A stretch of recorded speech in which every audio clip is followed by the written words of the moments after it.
Anyone who has experienced a hospital stay or helped a loved one through a hospital stay can attest that the visit itself is stressful enough without finding out, and in most cases when it's too late, that not all inpatient and outpatient costs are covered by standard Medicare plans.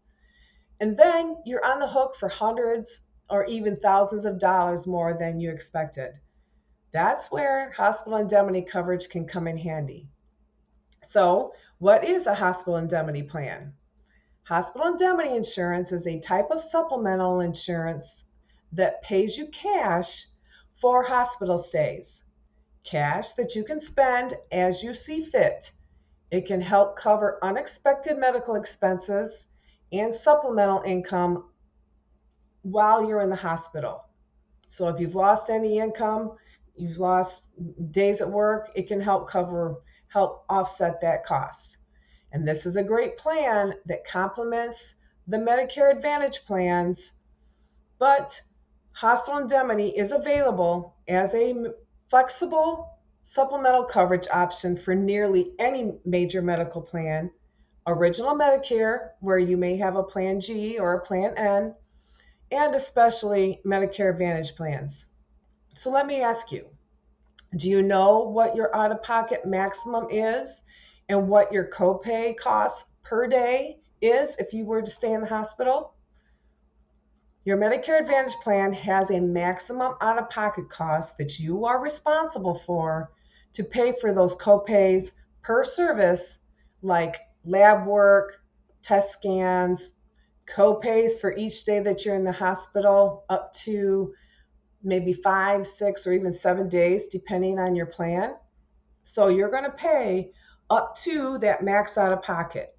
You're going to pay that out of your pocket. So, do you plan to pay all of that out of your own pocket?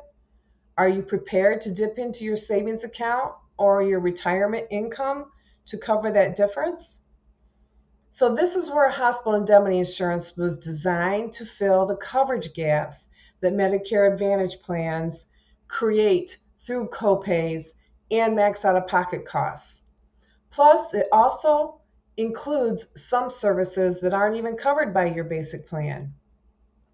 It's also worth noting that the vast majority of medical plans don't cover every dollar of the hospital bill, including your Part B deductible, any of your copays, or even a day or two of hospital care.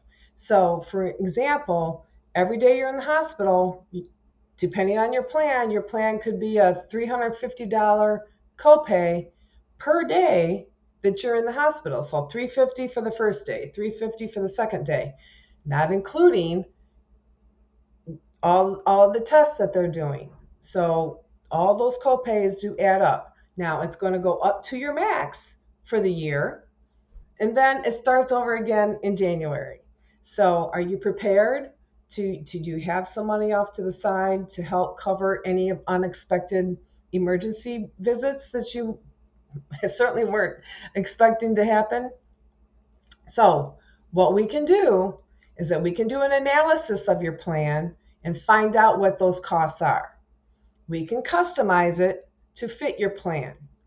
And as a reminder, each year in September, prior to the annual enrollment period, which is October 15th through December 7th, you receive in the mail an annual notice of change letter from your insurance company, which outlines any changes your plan will make for the following year. And that is a great time to compare your costs, add and fill in any of those coverage gaps in your plan. But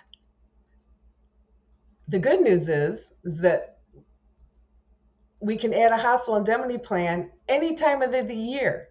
We just need to compare right now what your out of pocket costs are, fill in those gaps, and get you protected from those unexpected costs associated with a hospital stay or even an emergency visit.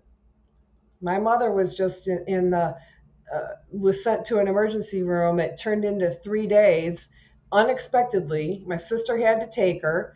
My sister had to take time off of work, definitely unexpected, and stayed with her for those all 3 days. So those are unexpected possible unexpected costs that we certainly don't plan on.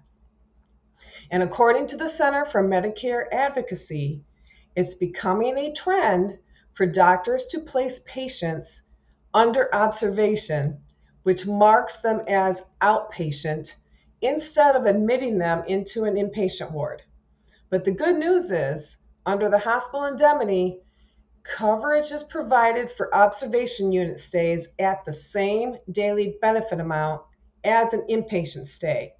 Even if you're being treated in an observation unit that may not be covered by other health insurance, hospital indemnity insurance, reading the small print, you do have to keep in mind, though, that elective surgeries like cosmetic procedures and injuries that result from high risk behaviors like skydiving are usually not covered. That being said, this insurance package can cover a lot. We can customize a plan for you. You get to choose per day the cash benefit amount that you want. And this typically ranges from $100 to $600 a day. And you get to pick how many days you want the policy to cover. So in addition to the hospital confinement indemnity benefit, the base policy benefits include inpatient mental health services, the observation unit monitoring, emergency room services, and transportation and lodging. So, for example, my sister, again, had to put gas in her car to go 50 miles to the nearest hospital, and she had to take 3 days off of work. So that's just a good example of transportation. And had she had to get a hotel, which she ended up just staying in the hospital with my mom, but had to get a hotel, this policy can help cover those expenses. So this is a cash back policy that you can use for any purpose that is related to your hospital stay. If you had to put your dog in a kennel for a few days while you're in the hospital, it can help pay for that. It can help pay if you have a longer stay and you need someone to come out and mow your grass. You can help. This is a cash policy. You can do whatever you want with the cash. It's ideally to use it to pay for your copays, and again, any related expense. If you choose, we can also add optional riders that provide additional benefits, including like ambulance services, outpatient surgery, urgent care services, outpatient therapy, and chiropractic services. There's also a rider for a lump sum for a first-time cancer diagnosis, a lump sum for hospital confinement and skilled nursing facility care, depending on your home state.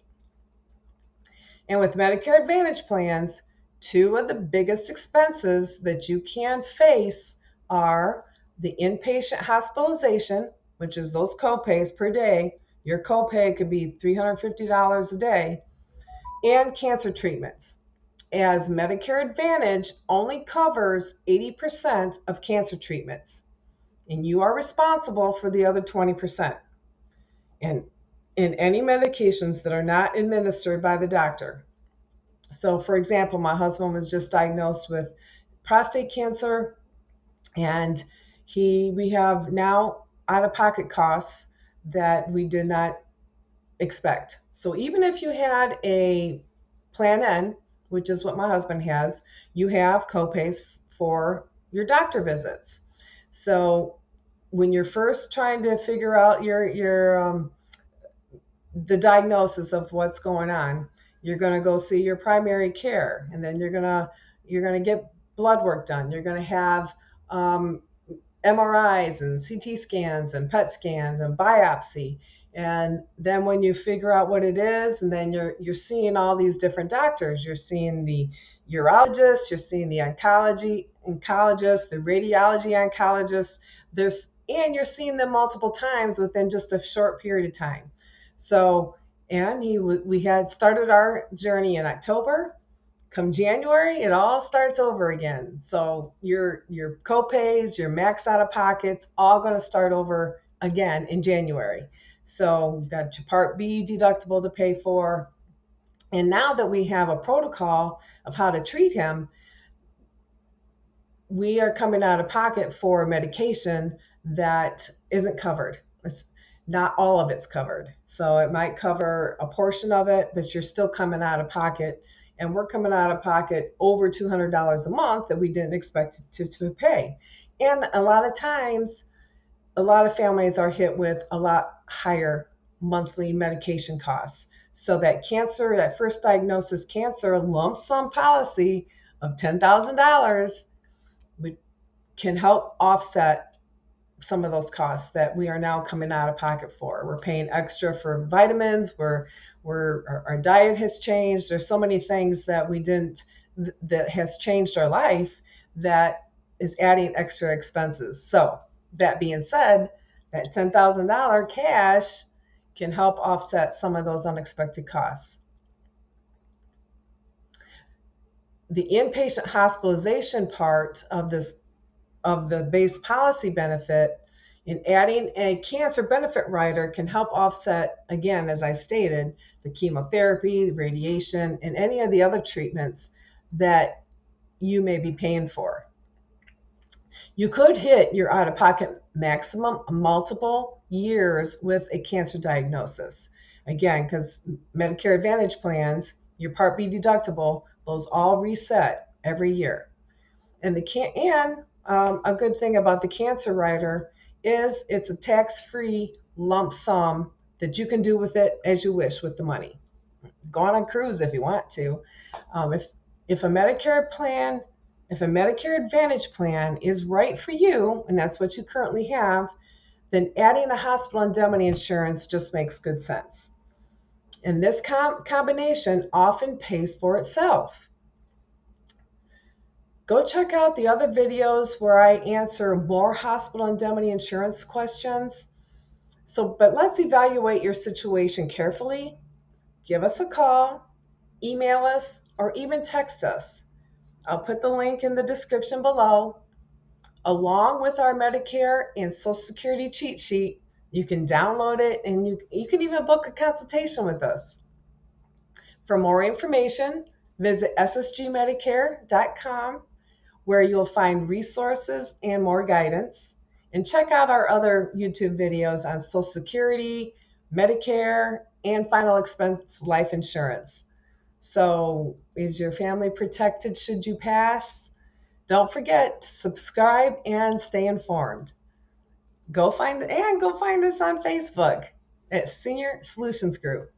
Bye-bye for now.